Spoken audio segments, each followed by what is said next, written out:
Welcome everyone. This is the December meeting of the Newtonville Area Council. Uh, Here today we have council members Ralph Abele, Dan Cohen, Dana D'Agostino, Carolyn Gabay, Laura DeVue, Richard Huddleston, and myself. We're missing Harvey um, and Suzanne right now, Suzanne Cucurella. So hopefully they'll come in. We haven't heard that they're not coming. Um, but we can definitely catch them up when we get here.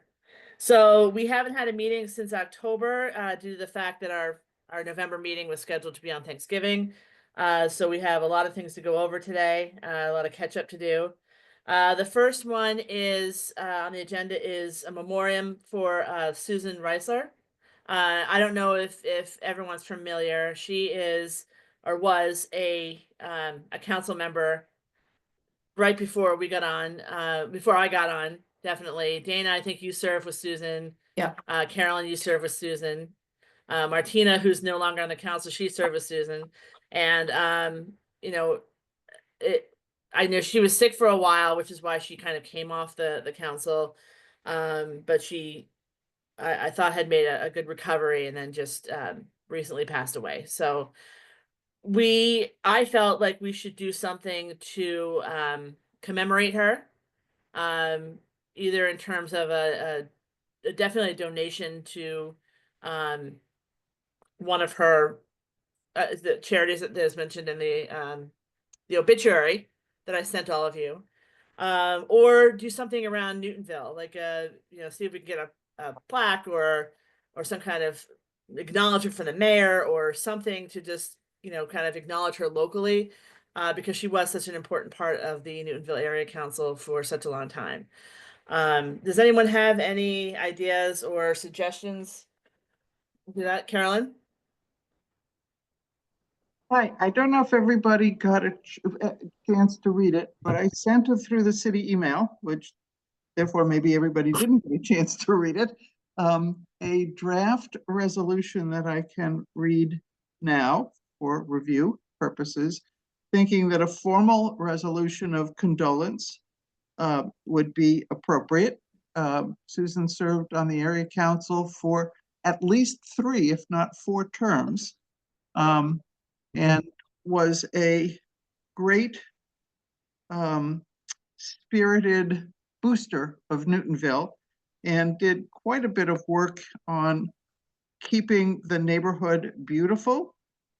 Took almost a pride of ownership, I would call it, in the cleanliness of the benches, as much as Aline did as well, and made many other contributions to the well-being of Newtonville, and her passing is untimely. So if you would like, I can go over the draft resolution, memorial condolences resolution, and people can consider it.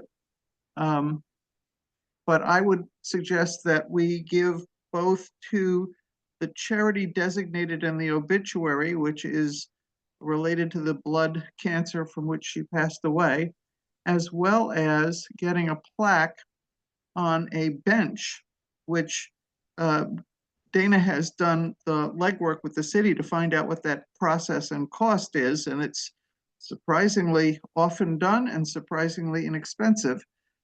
So I would suggest we do both. And I would suggest that since Susan and Peter quite loved Burroughs Pond as a place to watch the seasons change, even if that's not strictly within our geographic Newtonville catchment area, I would think that would be an appropriate memoriam place for a plaque to be attached to a bench with some sort of suitable inscription that the family can contribute the ideas to. There are 5 benches around the pond, of which only 1 is dedicated currently, Dana, if that's what I remember correctly from your having walked around the pond. You're on mute, Dana. You're still. There's more than 5, but there's 4 that don't have plaques on them, so should be open for us. if we want And, to board. and then there's also the benches on Walnut Street, but they're so unattractive, and Susan so disliked them, frankly, Right. because they're so unattractive. The only, that would just not be in the spirit of things. The only, I'll call it normative looking bench on Walnut Street is in the bus shelter.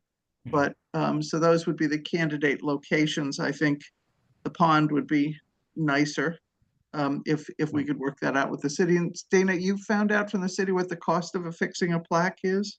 Well, they put it on for free, okay? And then we would just have to purchase the plaque. There's a local company that we can purchase from.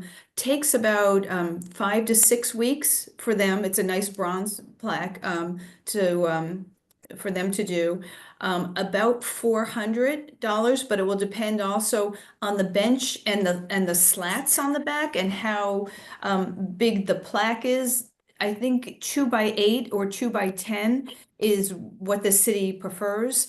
But it will also, we would take pictures of the bench and we'd send it to the people that made the plaque, and they could let us know what would be the ideal size. Yeah. And the city does this all the time, they said. And So- yeah, so So- it's wonderful. Well, that Yeah. yeah, Okay. that timing sounds great because they're not having their the memorial service until the springtime. Right. So Yeah. it might nicely coincide with, having the service and having the bench and having everything kind of coupled around one main event and being able to announce it there so that people will know. In the charity, which they specified in the obituary, was something called the M like Mary, P like Peter, N like Nathan Foundation. MPN is the disease of which Susan passed away. So I would think we would give several $100s there, and all in, it wouldn't be too costly to do that.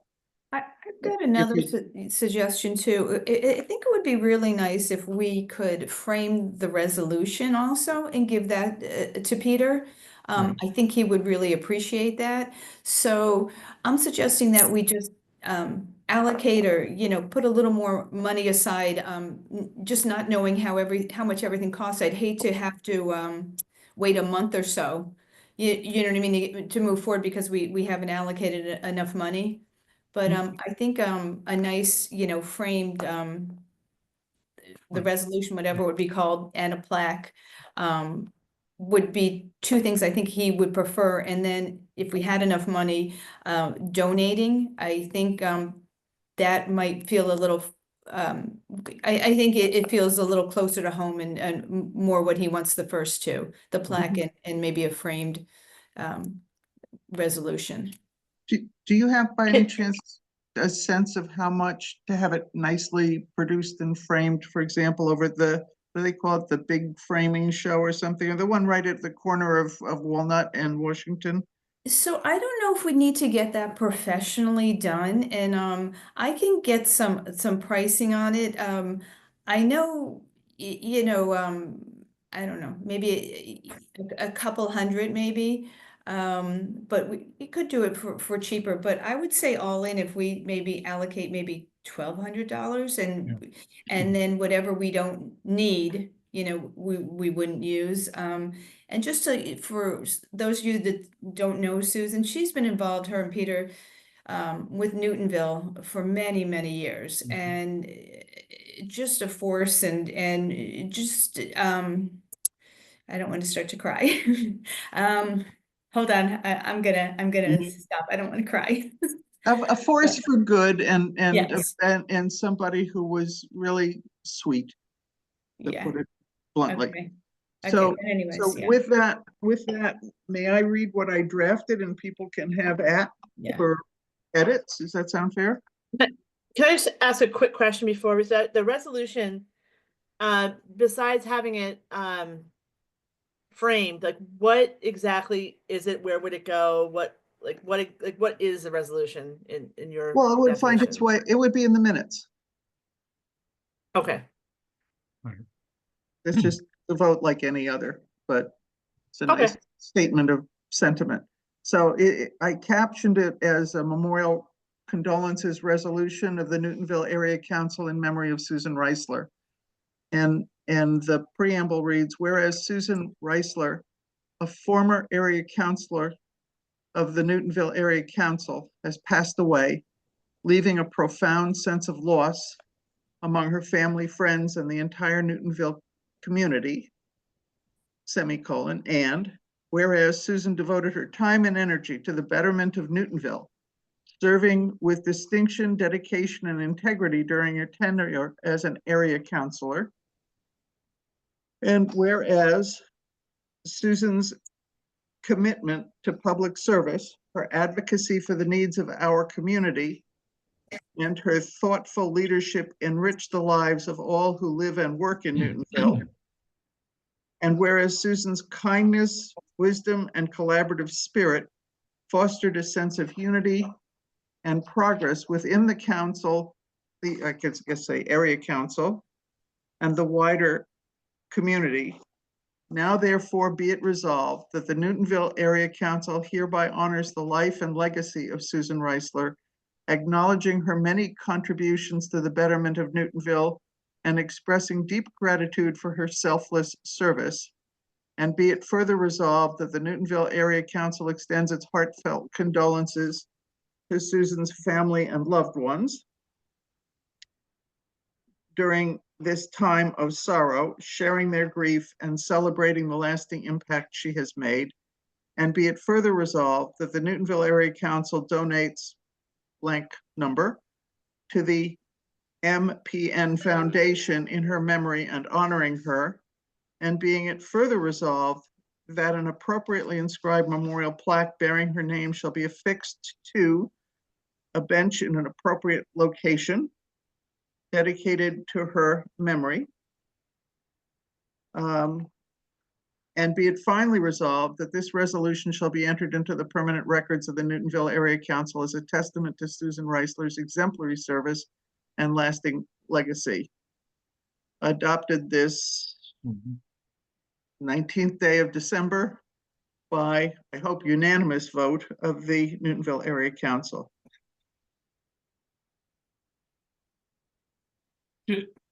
Just a comment as a geologist, we use the word catchment to mean a drainage area. So Bullows Pond actually is the sort of the headwaters of a stream, which is unfortunately underground, but runs through what the political catchment that is the Newtonville Area Council. So not only is it a beautiful place, I think it's physically connected to the area that we all work to protect. So.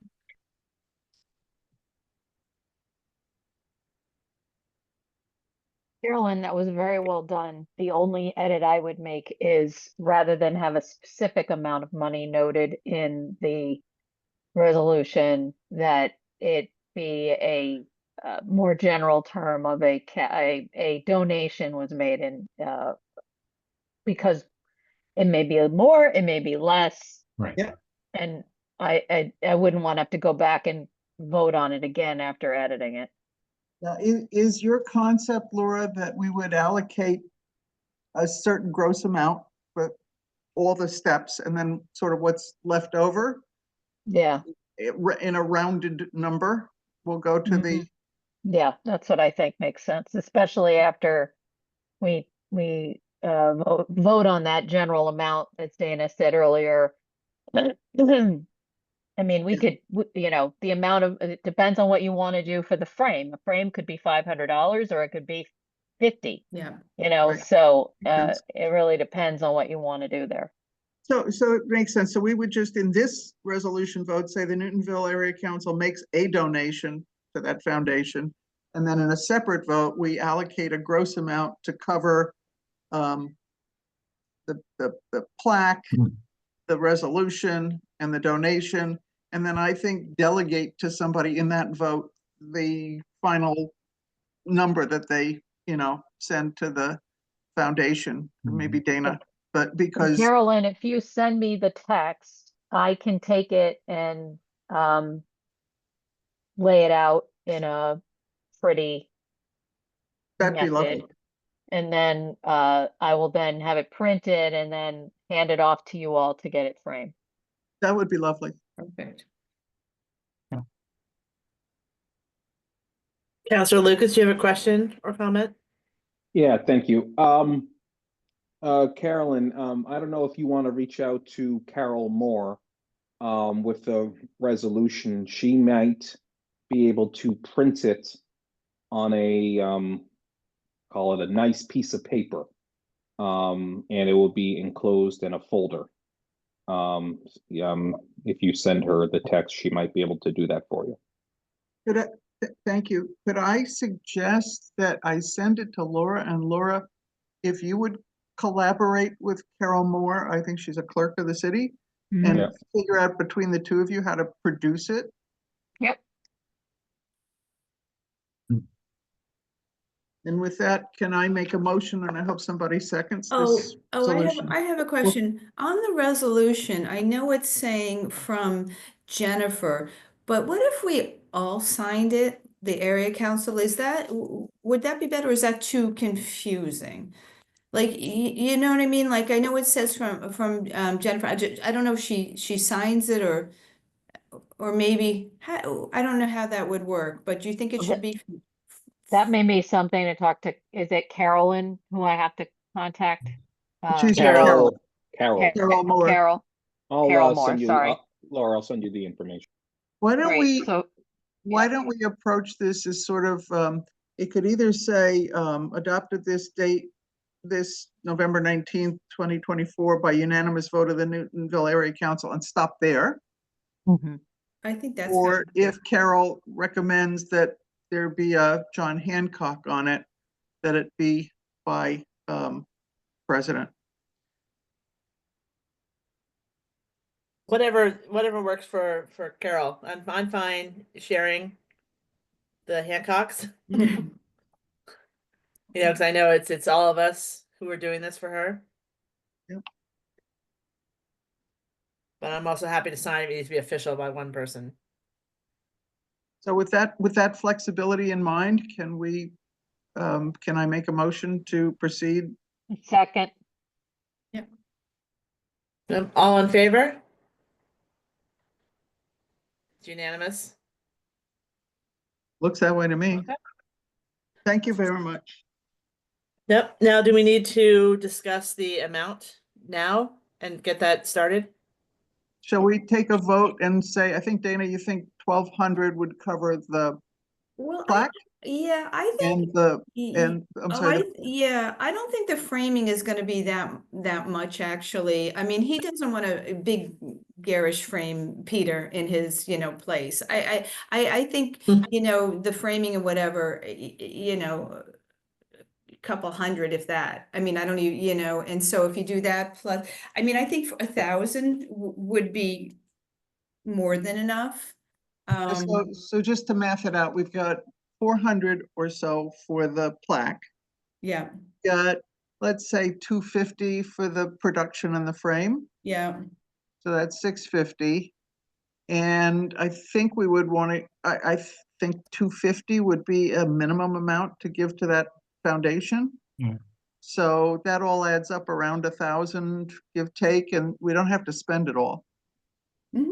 So could we allocate up to $1,000 to be expended to obtain the memorial plaque for a bench, framing, production and framing of the resolution, and a $250 donation to the MPN Foundation? If you could not I- put the amount of donation, that would be better, because Yeah. the plaque might actually be a little more, and then if it's a little more, then the frame will be a little less, and like, you know what I mean? So if we just say donation, I think Yeah. would And be the better. remainder?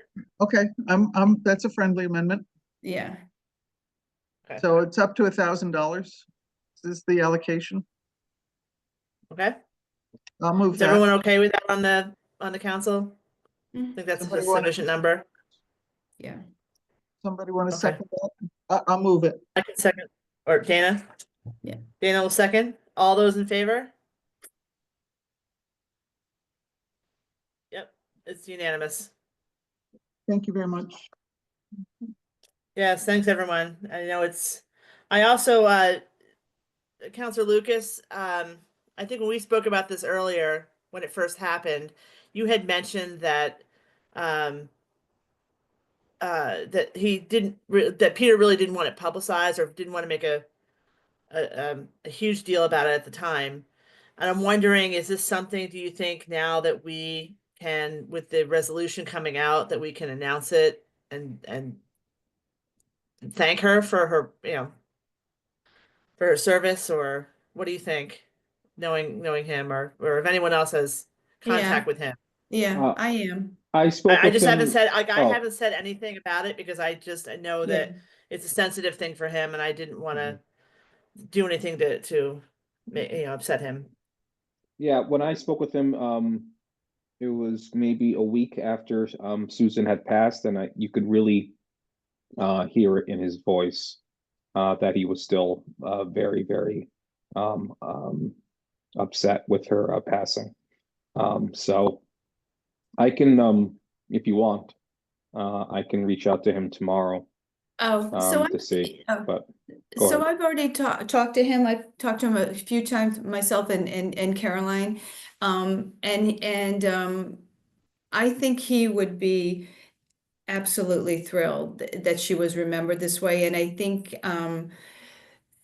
it would give him something to do, getting him involved, because we would need his help with the inscription on the plaque. And like I feel like it would be really good for him, knowing that the NAC passed it unanimously and that we're all thinking of him. And I think it's a good time now. I know he doesn't want to have any kind of service till the spring, but I think he would really appreciate it now being public.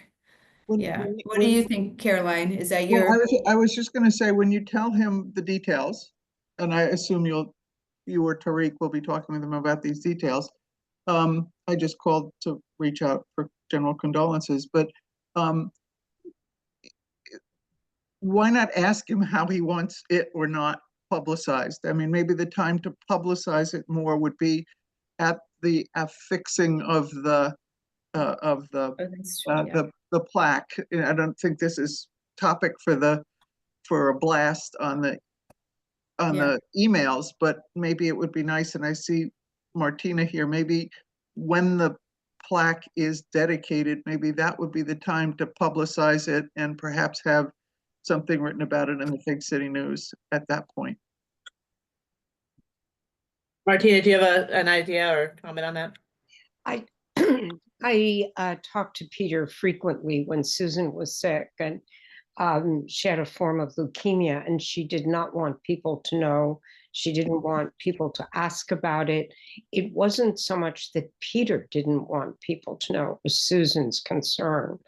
And and at the end, she was on a trial protocol, but that really was her feeling. And for Peter, it occurs to me that knowing that there is real feeling out there on his behalf, I think would be really important. Laura? This is more of this is a public meeting. And so all of this discussion is going to be in the minutes. So we need to make sure that if, what we have here is public information. So I'm just making sure folks understand that. Carolyn? Yeah, minutes aren't transcripts. There will be a transcript, there will be a recording, but minutes aren't transcripts. So the minutes can be as simple as discussion ensued. Right. So I think we've fully discussed that, and if you guys, Dana, and Tariq, if whoever talks to Peter next, just want to give me an idea of when he would like to talk about the plaque, or we could just, if he wants, he can wait until we get the plaque and get everything else out. I just want to make sure that he knows that we appreciate everything she did for Newtonville, and that we acknowledge that. Yes, Dana? So Tariq, we can both talk to him, but I would really like to talk to him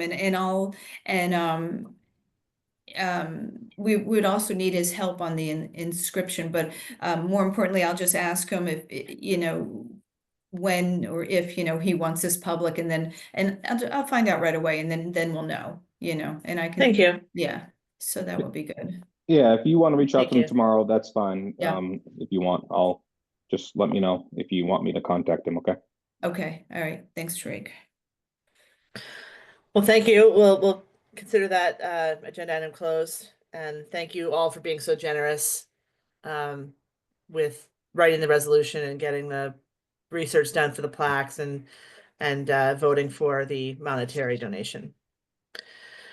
Agenda item number 2, a report on the NAC listening hours that you just had last weekend, a couple days ago in December. I know there was something that came out of it, but how were the listening hours? What did you hear? So thank you to Richard for being my listening hour buddy, and we had a good time over at Nero's.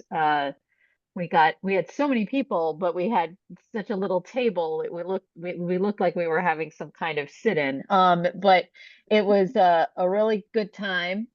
We got several folks. I want to thank Joan for being there. Joan was there. And that was great. We had one of the residents actually of the Austin Street apartment building was there, had some thoughts about Newtonville, about some of the things he really loves about being in Newtonville. But he specifically had a concern about traffic speed on Highland Avenue.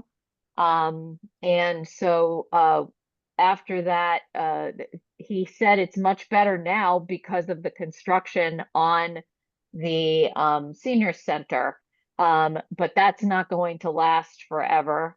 So I emailed David Kosis,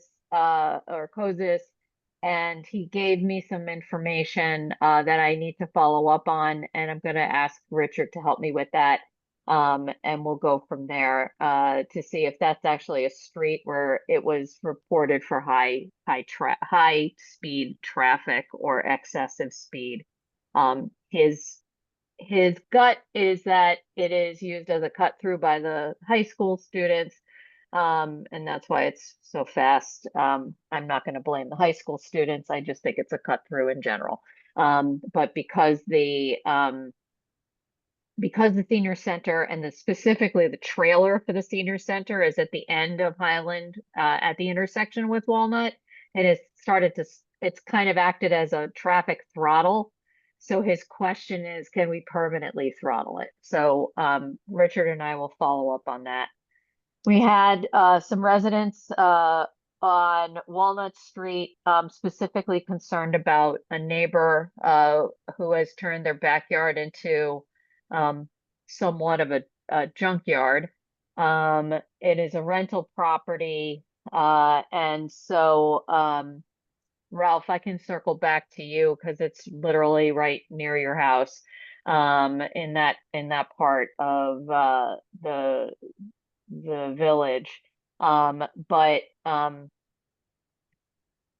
we have reached out to Anthony Ciccarello, Ciccarello, and he has provided me with the information on how to request zoning enforcement, and I have completed the form for that on behalf of the resident. So that's where we are with that. All of the people who attended the meeting, we responded to them directly, letting them know where we're at.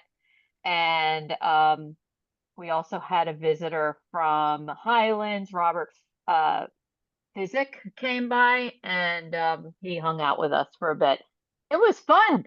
Richard, anything else? And you left off, it went long. We actually, Yeah. I had to get up and go. I had another event. Yeah. But we actually had the president of the senior. Yes, Joan, she's Oh, yeah, that's right right. here on the call right now. Yeah. And she was asking about, if we had any complaints or any feedback on the senior center being built. So I don't know if you want to bring that up as a question. Yep. for the meeting now. Thank you for reminding me of that aspect. So it was good.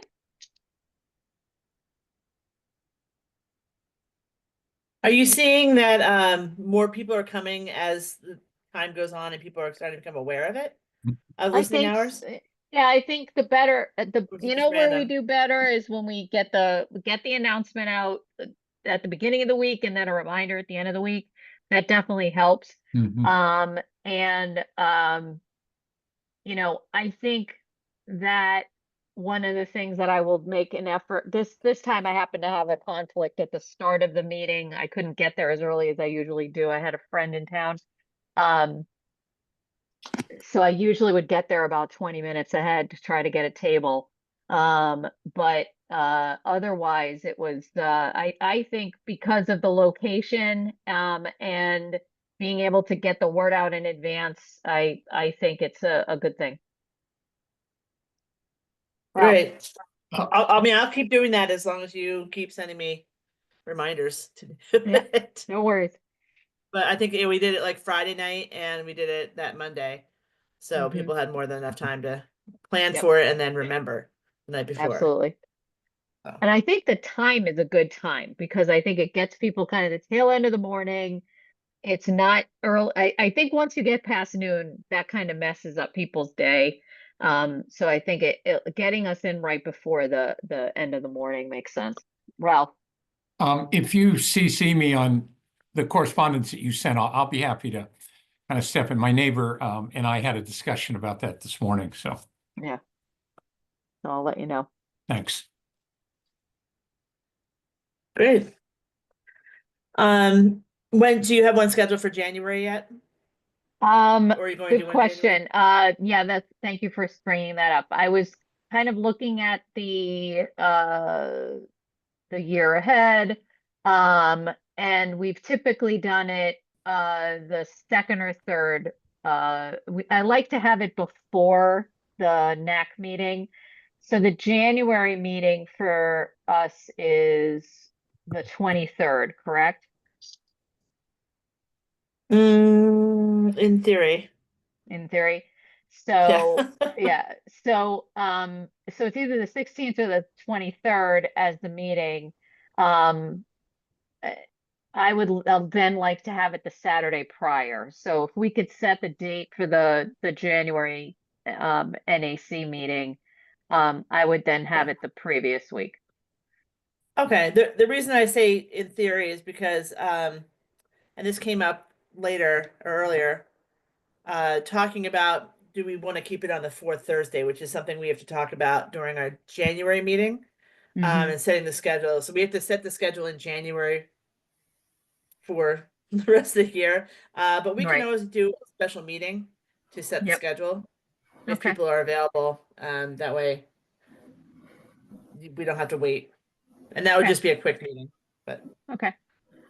So how about this for just for the sake of the agenda and making sure we've got planning happening, let's say the 18th of January is going to be when we have our next listening hour. Is that Martin Okay. Luther King weekend, Laura? Um, I don't have a calendar right in front of me. That's why I'm asking. it is Martin Luther King weekend. So The 20th, yeah. do you want to do it on the holiday weekend or do you want to move it? I'm looking at my calendar and it's for me the 18th is better than the 11th and 12th. I might not be around.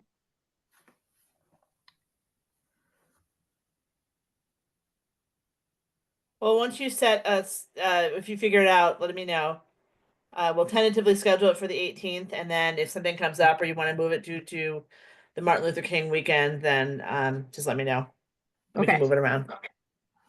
sounds good. And you're also up for agenda item 3, if you have any updates on the 2025 surveys that you're planning to do. Yep, yep. So the number one issue that people had was related to quality of life. Number two was regarding what is actually like going into the businesses and the supporting of the businesses. So those are the number one and number two. And so I think that when it comes to the quality of life stuff, I know that that is very broad kind of statements. So I think what I would advise us to do is to have a conversation about what are some of the improvements to the lives of people in the catchment that have happened in the last year based on reports out from our city councilors, from the mayor's office, et cetera, and start to ask people if they've actually engaged with these improvements, whether it be the new 311 program, whether it be any improvements to some of the crosswalks, whether it be whatever. So I think we start with that. And ask them, how do you find out about these things? What is your, kind of interaction with this? How has this improved your quality of life? What are some things that you would like to see additional? My hope is that with the announcement of the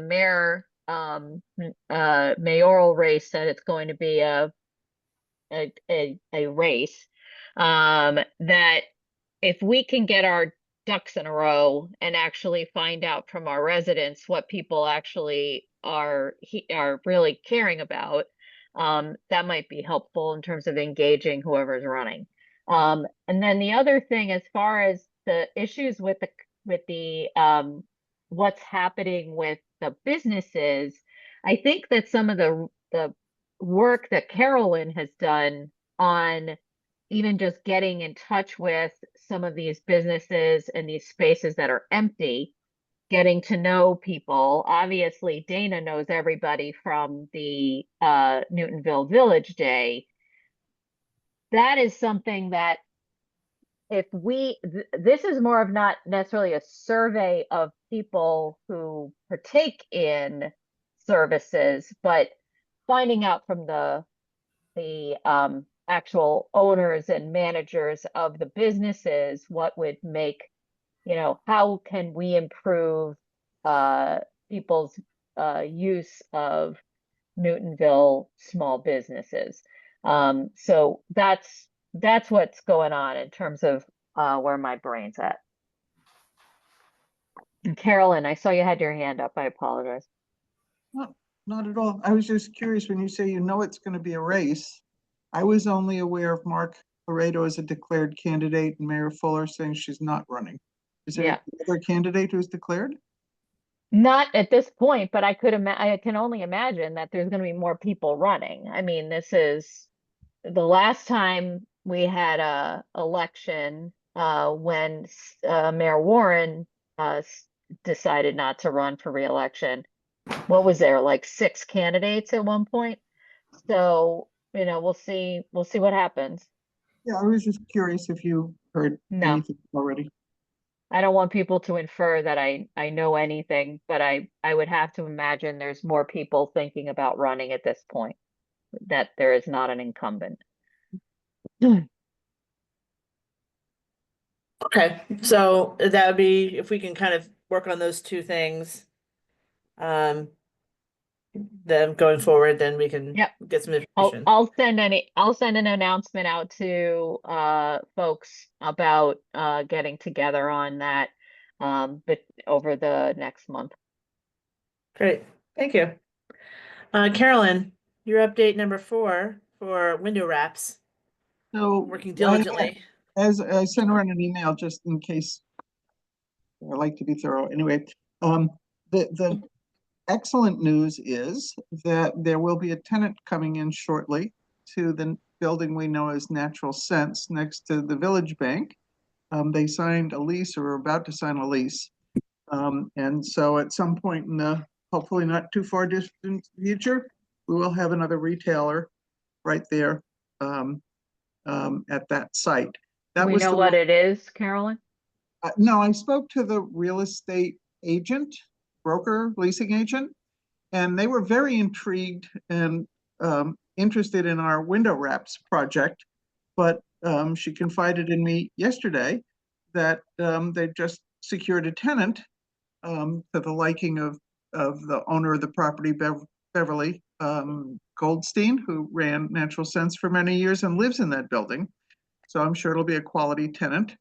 And therefore, they don't need the window wraps from us. But I told the broker, by all means, keep us in their mindset if they have another open storefront on Walnut Street, or for that matter, even maybe Washington Street, depending. But so we don't need to spend the money unless for some reason the opening of the store is going to be delayed. I don't know how long it takes to set up a store. But I would think that if you're a business person, you want to get running as soon as you can, supply chains, renovations allowing for that. So hopefully it's about ready to go. If it's not the case, maybe Beverly will reach back to us. We have a limited number of vacant storefronts.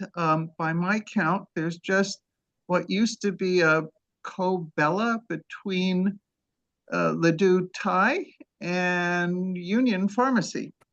And so that's an open storefront that I will now go around and see if I can find the owner and figure out if they're amenable to being our pilot place.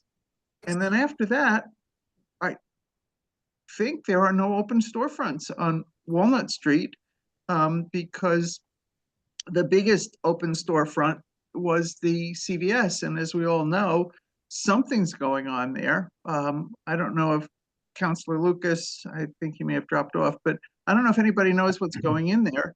I don't, and I've asked one or two other counselors, and they don't. But it's clearly something. Yeah. So that's That progress. actually was that was the number one question at the listening hours as well. Does anyone know what's going in at the CVS? And so, it better be good, because if it's not good, people are going to have a big wah wah, like sadness kind of moment. So, It'll be better. It'll be better than than the papered true. storefront, and they certainly seem to be spending some money on whatever they're doing renovation wise, and it's not a 5-story building near as I can tell. Yeah. So all good. Dina, did you know? Yeah, I think there's going to be 2 businesses in there. That's what I heard. One of them is a hair salon, and I don't know what the other one is. About a month ago, I actually asked the guys working on it. But there's going to be 2 businesses there, and one's a hair salon. Interesting. Yeah. Because if I'm not mistaken, into the base of the Masonic building is where Cobella moved, or there's a Bella Spa. Oh, I mean, it's open. And Yeah. so I saw the name Bella, and when I looked at the vacant storefronts, it was Cobella. I don't know if it's related or just a yeah, coincidence, but yeah. that's nice. Well, I hope I got the right information, because I told a few people, but don't quote me on that. I think it is going to be 2 businesses, though. I think that they did say Well, that. well, since hair salons require plumbing, the Yeah. workers probably know what they're doing. Yeah, yeah. So That's So a that- big storefront too. I mean, I can't Yeah. imagine, it would be one hair salon. There has to be something else in there. Yeah. Otherwise, it'd be huge. But, Well, thank you for the information. great. It's more than I know. So my next step will be to trace down whoever is the owner of the building that is on the opposite side of Walnut Street, near Ledoux Thai and the Union Pharmacy, and see if they're interested in being our pilot. But our pilot may end up being our only one. Thank you for being so diligent by trying to track all these people down. It's not an easy task, I assume. Well,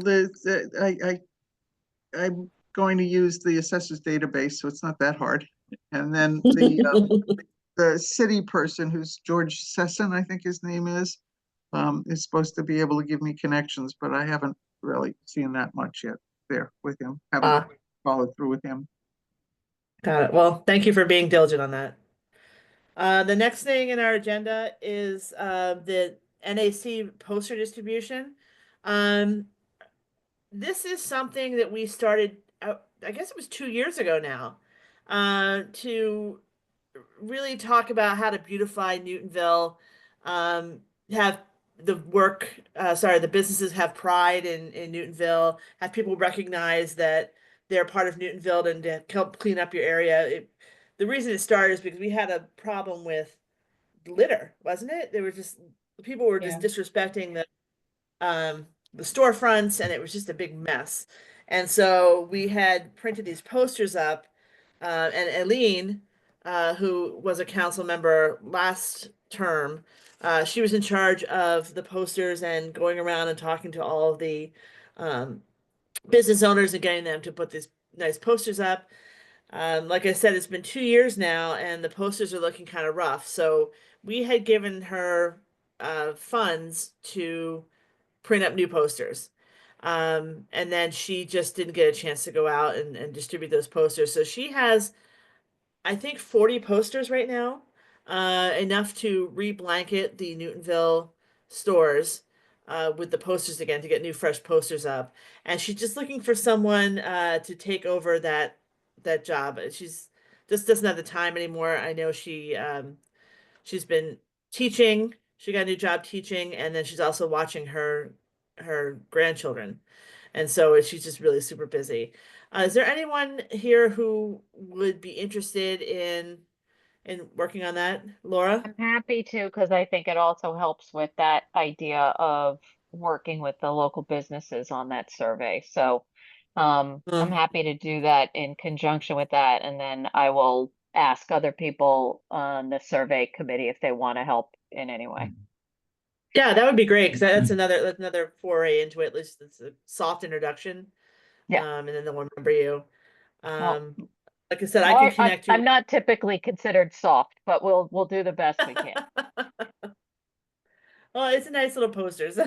They Yeah. they can't get mad at you for the poster, right? Right. Um, So yeah, is so- is it like I gonna said, get she has printed them- and then I just have to hand it out? Yeah, she has them already printed. She had them printed through the Newton North print Yeah. graphic design department, and just has them all apparently. I like I said, I think she said about 40 that Okay. she could just want to hand over. So I can put you in touch with her. I don't know if you've talked with her Yeah. before. You've seen her at the Village Day? She's the engineer. Yeah. Okay. So just email me and her contact information and Yep. then I'll take it from there. Great. Thank you. Number 6 is the Village Day recap. I know it's been forever since Village Day. But what we did well, which is why I came away. But is there anything specific that you want to mention about how much we made or how well it went? Yeah, so I'd like to take the time to just a quick recap on Village Day, but then also to talk about next year because we haven't discussed that yet. But in terms of finances, we netted about 5,000 is what we usually do. And when I do the year-end treasury report, I'll put in a detailed accounting on it. So we're fine with our finances and the amount in the bank. So we have about 28,000 right now in the bank. I'd like to have about 25,000. So, any projects or whatever we want to do, we're in good shape. But what I really wanted to talk to everyone about was next year. As some of you know, I won't be able to organize it next year. I'm traveling over the summer in the last few weeks in September. So I wanted to see if Richard was still organizing and interested in being the lead, and if so, if maybe a working group can get started. Just there's some things that need to be done pretty early, and that's kind of confirming a date and so forth. So I don't want to wait too long to kind of turn this over to someone. So that's a Richard over there question. To put him on the spot. Well, how about this? I don't think anyone's jumping at the opportunity to take it over entirely. Yeah. So I have no interest in, I think I would love to share this responsibility with someone else as an equal partner, maybe even a subservient partner, but at the end of the day, someone has to be in charge. But I would love to get a working group together, and then Dana, I know you're traveling next year, but at least you could get us kicked off and Oh, started on the absolutely, yeah. momentum. Oh, I can get you started. I'll come to the Yeah. first meeting, give you all the information, consult as needed. I just, I'm not gonna be there. I won't be Oh, around. I Yeah. understand that. So Yeah, I'm but happy to, I'm absolutely. obviously, I'd Yeah. love to be part of a working group with anyone else who wants to do it. You know, Dana will get it kicked off. Obviously, we need to run it as a council. If I have to do it my own, I'll do it on my own, but I prefer to share this. So yeah, I'd love to start a working group. Do No, we have that- volunteers? Is that every- Richard, Hello? I'll join. I'll be on your group. Thank you, Ralph. Yeah, you were here Yay. last year. You were great. Well, at least we have 2 people started already. And So you these have are- a You too, Richard, you know, All right, there's And- 3, it's good. I I think half we, with half be able Dana. to walk around. yeah, no, but I think between 3 of us, we can replace one Dana. So, you know, And you know I don't who know. also, you know who also might be interested? Suzanne. She was amazing. she was amazing, actually. Yeah. So let's start an email. Dana, why don't we accommodate your schedule? Just, we'll get together. So Okay. Susan, Dan, me and Ralph. And I think that's Okay, enough chefs in the kitchen perfect. and we should be able to do it. Carolyn, Is that too many chefs though, Carolyn? I'm Dana will not doing, drop out. I'm not a cook. No, I'm no, not a no, I cook. mean, sorry, in terms of having people on a committee, do we have it, is there an issue with having too many We'll just, counselors on a? it's Due fine. to open meeting violation, that's all. Okay, Only if you have a Listen, majority, it's open meeting if you have a majority of the NAC, which is 5 council, 5 people. and you're not So there. Dana, Richard, Ralph, Suzanne would be 4. Well, so Dave, Dan, you're out. Sorry, Someone buddy. have to.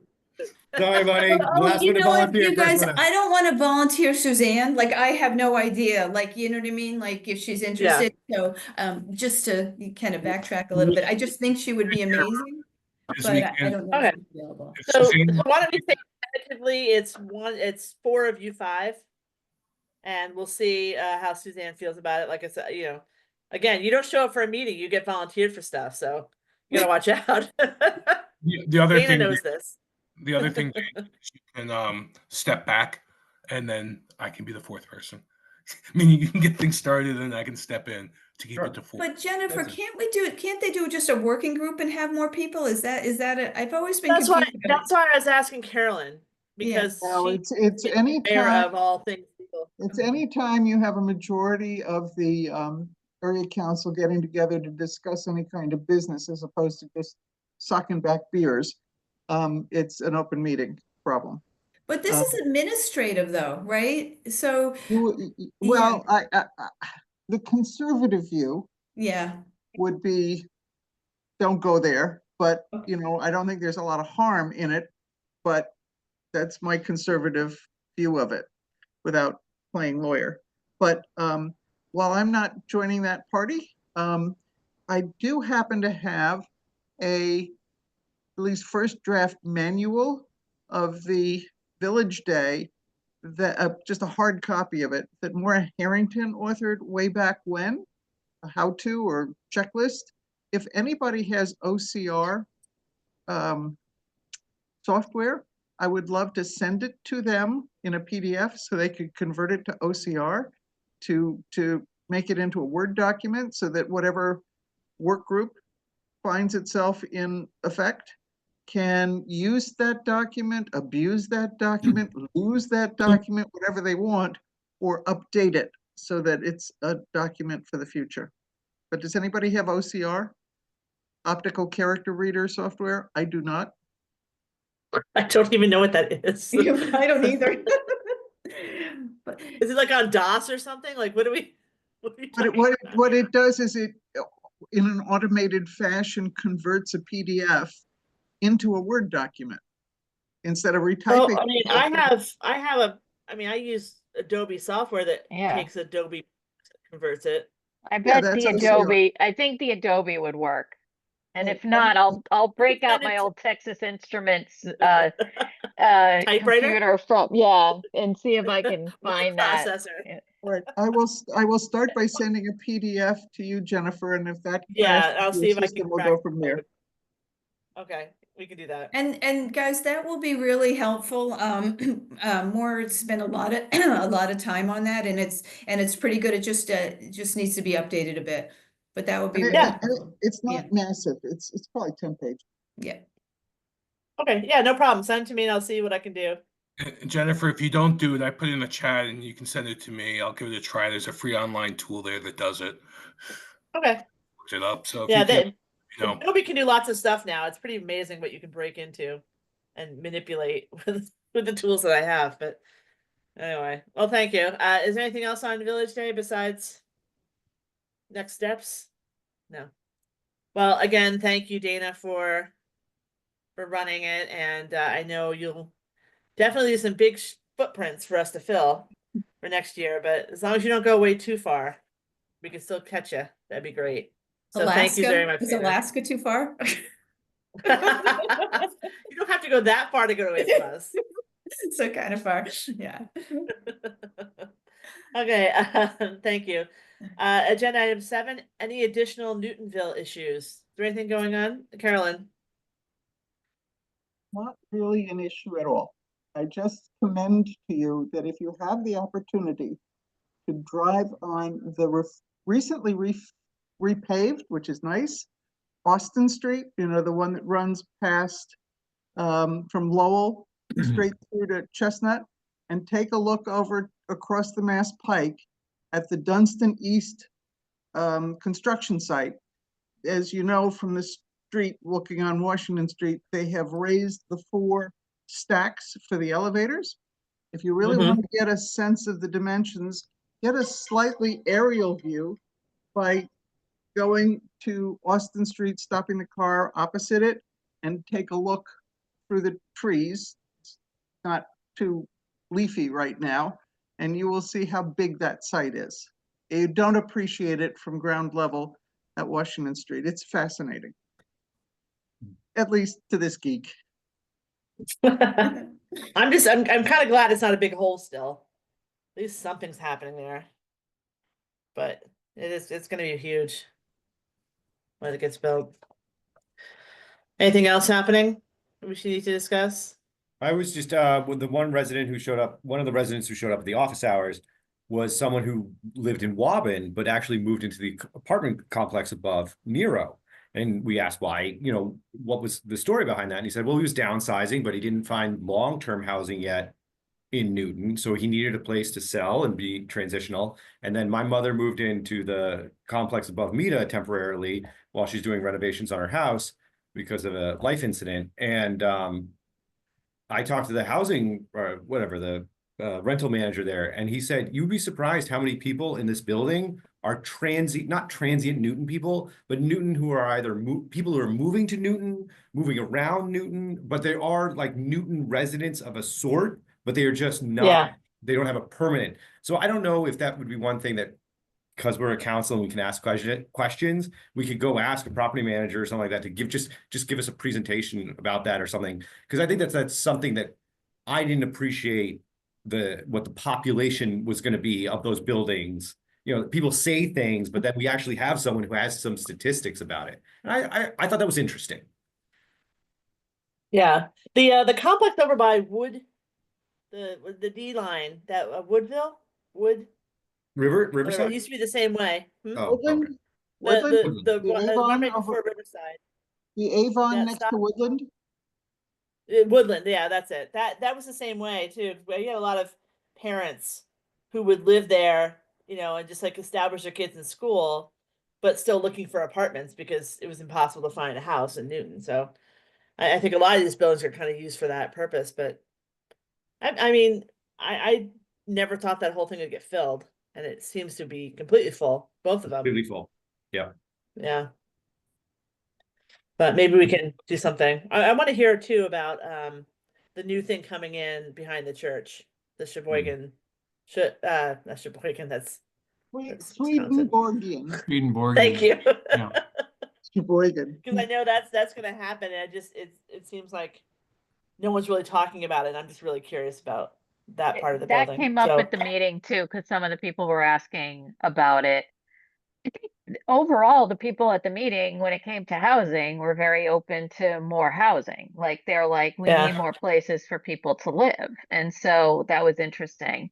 I did go to Counselor Mickley's office hours last month, and Tariq and who else was there? We had I can't remember now. But it was standing room only, and the big issue was housing. I mean, people still talking about housing. So Yeah. and the walking and the leash, the taking the dogs off the leash at the park issue. Yeah.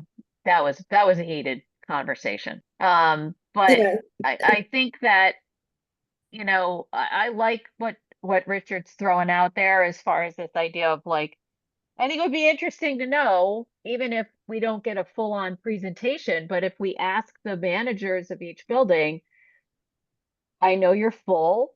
Can you give us some idea of like what types of people are living here? Because there's some misinformation or you know, or people just kind of making assumptions about this. Is what are the trends you see? What's going on? Is it, you know, people looking to move to Newton and there's not any inventory, so they're here until they find inventory? What does it look like? Because I think that there is some misinformation out there about who actually lives in these environments.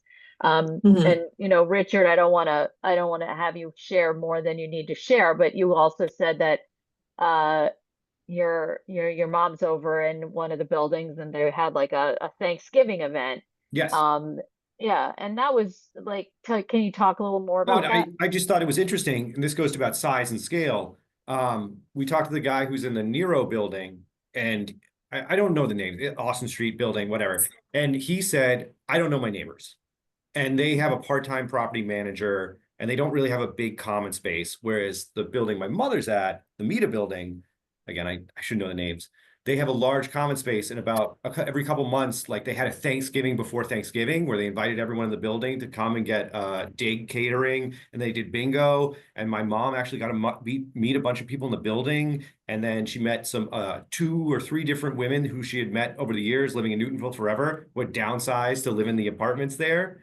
And so what was interesting to me was the building was large enough to accommodate a large common space, and because of that, it enabled community building, unlike the smaller building above Nero. And so that was interesting for me, that some of these complexes, because they get to a certain scale, like cities or towns, they can start to have larger amenities, but maybe you need this sort of critical mass size to get to where you have a common space building, common space opportunity to build community. Sorry, Carolyn. Yes. No, you were talking, I'm waiting. Oh, sorry. No, it's 28 Austin is the Oh, building yes. we're talking about, and the one your mom's living in is called Trio. Trio, that's right. And maybe one of the differences that relates to that is that Trio was stick built, and Austin Street was modules. You know, they all came in on trailers. They were all pre-manufactured off-site, and so they were just stacked up boxes, and they didn't box in a big lobby, or they wanted to use the space for retail on the first floor. I don't know. I just think that also, I think Trio's 2.5 or 3 times bigger by number of units too. Yep. I don't know whether there's, you know, economies of scale there. Mhm. Yep. But all this is very interesting. I love being part of the council, getting involved in all this stuff. The people who come to the feedback hours, it's great when the people do show up. And one of the guys was just like, what do you guys do? So we explained to them, but then they really just had questions, and they just feel like this was more approachable than going to those big events with so many people. And we just, you know, Laura did it really nice the last time. I was just saying we're kind of ambassadors to breach that energy barrier of it's so hard to get involved in even a small city like us. People just find it very daunting. Like the person who complained about the backyard trash was like, I have no idea who I even call. And Laura's like, I got the number right here. Well, good. At least we're doing some good out there, helping people. No, I think it's good, and I think it also, depending on how long we want to, you know, how far, or maybe mark an anniversary. So we'll go back and figure out the first time we had these, and just kind of put out a little something in the newsletter to say, with, this marks the first anniversary of these listening hours. Let's tell you what we've accomplished, why it's important, give people a little information. I mean, we're not building bridges here. We're not, solving the world's problems, but I think for the people who we're interacting with, it's been helpful. Yeah, Dana? Laura, I've got a question about the off leash. Can you just give me an update? That's in our catchment, right? Yeah. So here's the thing. I don't want to go off script here because I don't know all the details, but there was from a person who is not engaged in this particular matter, for a variety of reasons, not the least of which is I have an octogenarian beagle who is not going to go off leash anywhere and does not like being around other dogs. So I don't necessarily tune in for this conversation. Okay. But it was very heated. There were people strongly on both sides of the argument. There was some confusion even on, so with Susan Albright, it was Tariq and it was David Mickley. There was still some confusion as to who made the final decision on this. Was it the Parks and Rec? Was it some kind of committee that kind of was the people who care about this particular environment, about the park itself, like the stewards of the park? So there seems to be two stewards of the park groups, and I don't entirely understand all the background. So I think that me telling you it was heated, there was some strong opinions on both sides, and strong opinions on both sides of people who abut the park. So people who abut the park who are strongly in favor of this, and people who abut the park who are not in favor of this. Yep. So there was some strong feelings, and I don't know when the final decision will come down, and I'm still unclear as to who makes the final decision. Got it. Carolyn. Yeah, I went to that public hearing and commented. You're correct that there was a split in opinion. And there were particularly strong feelings by abutters, some of whom have had dogs run into their house, many of whom expressed concerns that, it's the walk route to school, concerns about not just dog owners who do or don't have well-trained animals, and do or don't control them in proximity as they're supposed to. At present, by the way, it's only supposed to be on leash at Edmonds Park, but a lot of people just let their dogs run anyway. And there were concerns about dog walking companies delivering 6 and 8 dogs at a time, unleashing them as they got out of the car across the street from the park, and clearly not having any control over them because they weren't their dogs. They were just a dog walker. And it seemed to me, I could be wrong, that it is not a decision that goes up to the city council, that there's a departmental decision. I could be wrong on that. Yeah, that was clear. Like the city councilor said, we are not the ones who make this decision, and that they knew. The question was, who is the final decision maker? I believe it was the people who held that hearing last week, and there should be a audio video of it. It was interesting. People were certainly civil, and appropriately so, and they were making their arguments, and there was no poker tell on which way the people who were running the meeting were bending. There were 2 petitions, one by the group that originally said, hey, we've been walking our dogs off the leash there for years on end, so let's make it official. And the people who say, we're not so happy with that, you've been breaking the rules for so long, why should we facilitate this? And oh, by the way, if it becomes known as a magnet site, it doesn't mean just Newtonians are going to be using it as a dog site. So that was the gist of the meeting that I attended that day. Dan, you had your hand up. I was just gonna reiterate that I think at the beginning they said the Parks Department is the one that makes the decision for it. David Mickley also kind of confirmed that when I spoke with him. And I was at the call as well. And as Carolyn said, I think they did a very good job of not doing a poker tell. They were very neutral in the way they presented the meeting. Perhaps maybe not from the speakers that they chose if they knew ahead of time, but.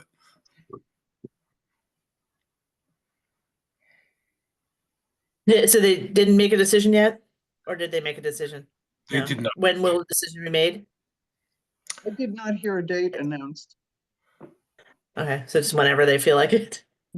Well, I think it won't be forever, That's but about right. you know, Yeah. whatever it is, there are going to be people who are going to be unhappy with it. Yeah. So maybe they'll bury it.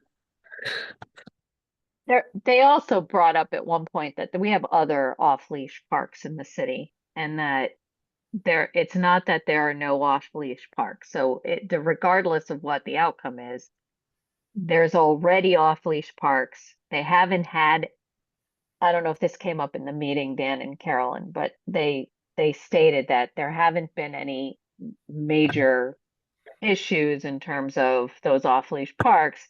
Now, that being said, I don't want to get into an argument about it because I honestly don't know all the data and what construes an incident. I don't know what an incident is, okay? But one of the things that came up with the group that I was listening to was we already have these off-leash parks. If people want an off-leash park, they should go to one of the existing off-leash parks. So that may be the final, you know, I don't know what the final decision is going to be, but it's not as if we don't have other off-leash parks in the city. One of the interesting things that they did say during the call, and Carolyn, you can correct me if I got it wrong, is that there's one off leash, or there's one official, I don't know what you call the position, but to enforce the leash law. There's one person in the city that does that. One person. There are 8, or I think it was 9 off-leash parks, including one at 3 acres, I think, at Coldstream Park. Smaller ones like down at Newtonville Avenue opposite Cradles and Crayons. To my understanding, all of them are fenced, whereas Edmonds Park is not fenced at all. And that is the reason why the abutting property owners have overrun have dogs running over into their yards and in some cases their houses. And I think in the fenced official off-leash areas, some of which are small, like the one next to the post office, tiny, and there's supposed to be one inserted on Washington Street next to the Pike when they do the Washington Street road diet. I don't know that any of those have had biting incidents, but over at Edmond Park, there have been biting incidents.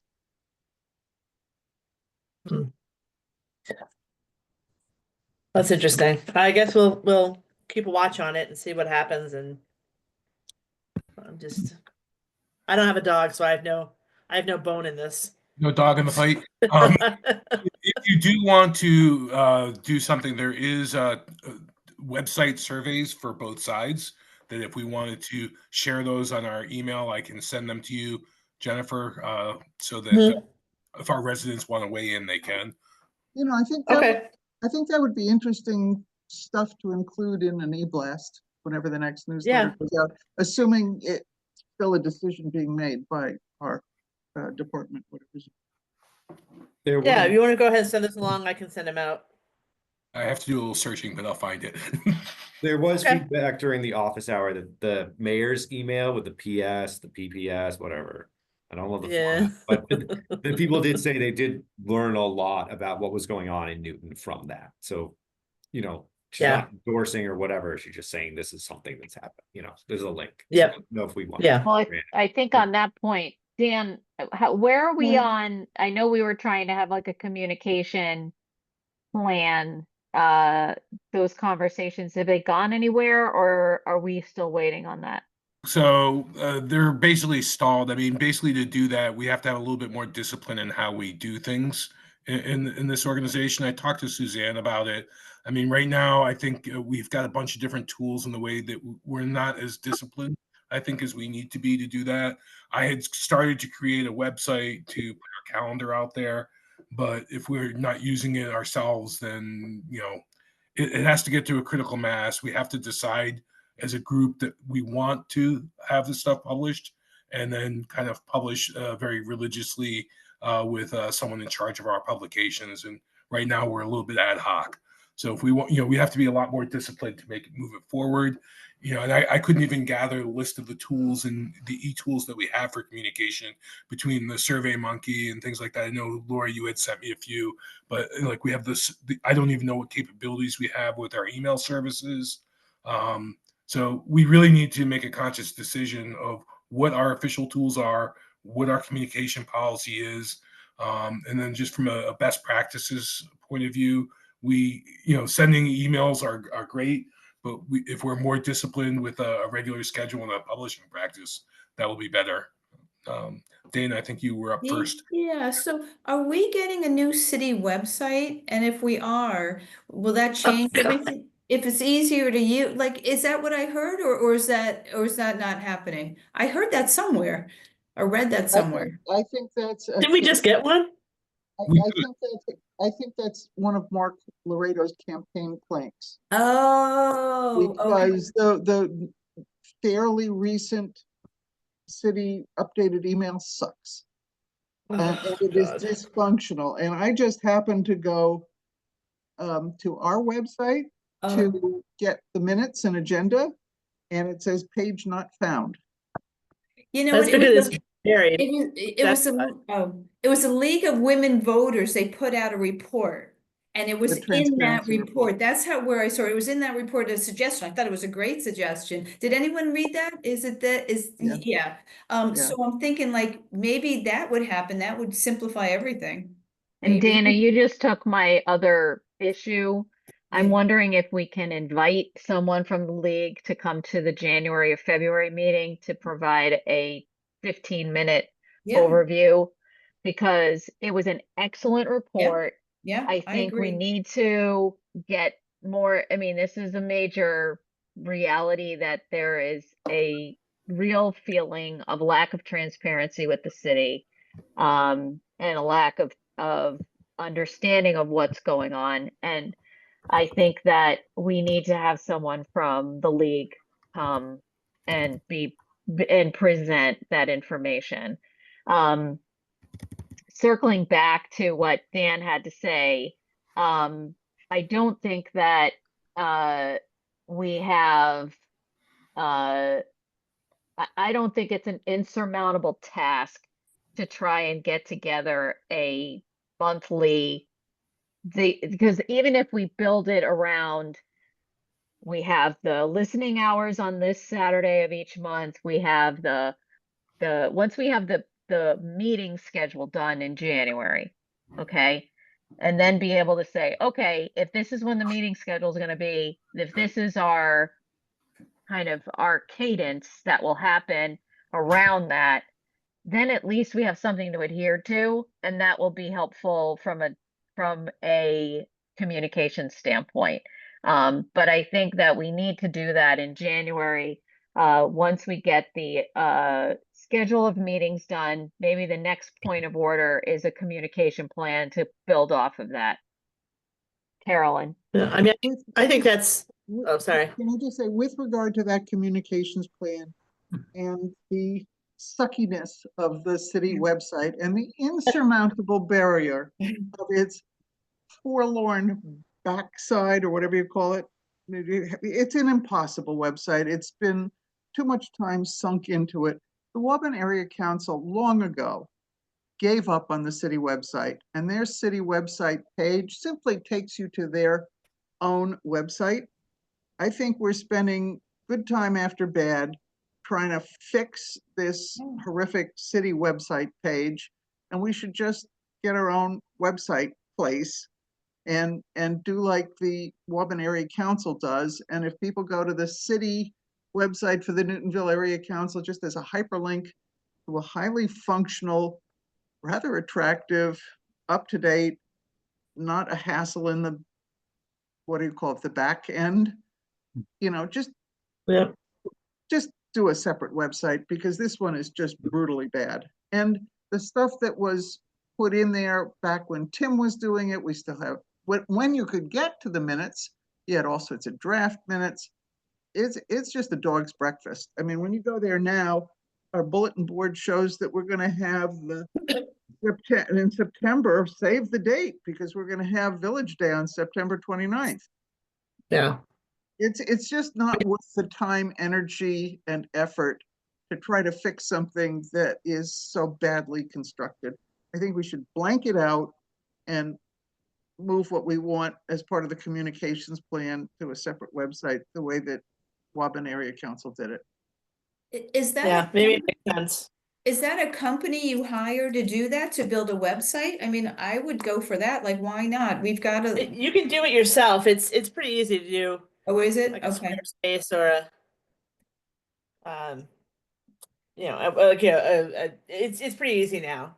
You used to be able to have to hire somebody because it was so difficult and you had all the programming in the back, but now there's so many different companies you can just use. It's pretty easy to put together. It's just it's an expense they have to worry about, you know, going forward in hosting. We could ask the Woburn Area Council what they do, because that area council Yeah. doesn't have a productive village day. Somehow they manage it. It's pretty easy to I do. feel like all the yourself. money they have goes into that. Pardon me? I think all the money they have goes right into the website because I don't know Yeah, but they what else they're don't, working on. they don't have nearly the kind of successful village day that we have. They don't have any fundraising that I recall. Yeah. So, well, we can look into that. I think that's something for the first of the year. I wouldn't mind getting a website. I mean, I don't mind getting a website together. I don't mind having a newsletter. It just, you know, at one point we had a newsletter, but I got tired of doing the whole newsletter myself every month, and it got to be January or July, and I just couldn't do it anymore. So, you know, if we have people who are set up to do it and will write and like actually make a schedule to do it, I think it's a great idea. If this is one of those situations where no one really wants to man the ship and no one wants to take responsibility for it, then it's just not going to go anywhere. It's got to be someone who's like assigned to it. So Yeah. maybe that's something we discussed in January when Suzanne's available. Yeah. And Let's do that, and then look, we can't do anything until we come up with our schedule for next semester or next year, excuse me. I've got academics on the brain. But I think that if we can do that, and then let's come up with a cadence. And I agree with Carolyn, is the website is terrible. Let's come up with an alternative opportunity and what that might look like. And I am just warning people that whatever comes out of this, everyone will have a job. And so if that means maintaining a calendar, if it means writing something every couple months, but I think the only reason people to tune into it is that it has to have something to tune into. Carolyn. One thing to consider is maybe find out how much as a make-buy decision it would cost to retain somebody like Julie Cohen or somebody who knows everything that's going on to be our ghostwriter. Yeah. So we can find that out. I'm happy to delegate and you know, find a contractor, so to speak. So yeah, well, I know Suzanne wasn't interested in leading that part. I don't know. I mean, I haven't seen her or talked to her about what she's been up to. So maybe she has something in the works and we just don't know about it because we haven't talked to her about it. okay, well, we can circle back. Did Yeah. you say Yeah. was or was not interested? Who? I had talked to Suzanne Susan. was. I had talked to Suzanne about it, and she's interested in doing it as well. I think we just need to establish a discipline of what we want to do, kind of what you're just talking about. We have a schedule. I mean, sending out all the different individual emails, we should be a little bit more structured in how we do it.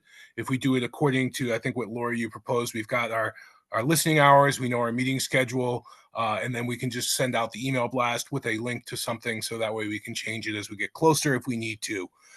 Just having that discipline will get us started in the right direction, I think, to having, an official place to put it. You can buy, to your point, that like I worked on someone's campaign, and you can hire a social media person that posts all this stuff in social media as well, depending on how much money we want to invest. Okay, well, this is something, like I said, we need to discuss, I think, next meeting when we have Suzanne back. So that'll close number 7. Number 8, we don't have any meeting minutes to look at. So nothing there. But procedures for next year, would anyone be amenable to having a separate meeting to just call to order the group, kind of talk about scheduling calendars and officers? Would that be something that maybe the first 2 weeks of January to get it taken care of? Richard, are you okay with that? Dan, are you okay with that? Are you still there? I'm gonna say he's okay with it. So I'm gonna go ahead and send out some possible dates to meet about it. So not only will we talk about schedule and things, but there's also the opportunity to switch officers. So if someone wants to step up or step down or step sideways, let me know and we can talk about that. Dana? How do we get access to the video? Is it supposed to be on the website, like of the past meetings? I've been putting it on YouTube.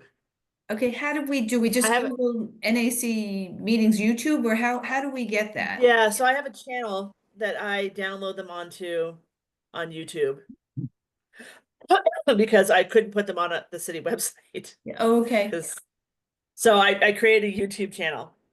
okay. And I can Can send you you that send the link. link out for the, yeah, that would be Yeah. great. Thank you. Yeah, we were doing that in lieu of minutes because someone was mad at us for not having minutes or not having minutes that were findable.